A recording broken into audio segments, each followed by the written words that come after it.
जिला कुशीनगर हो। अपना गरमी में बबुनी नरमी राख ई जिला कुशीनगर हो।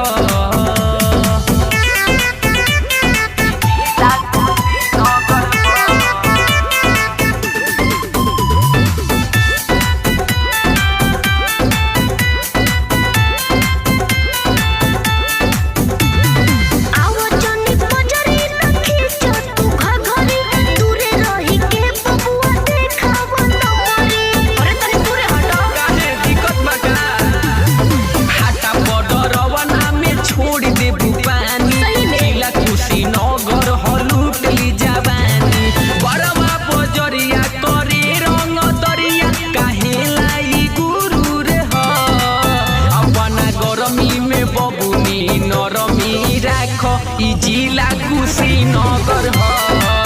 अपना गरमी में बबुनी नरमी राख ई जिला कुशीनगर हो।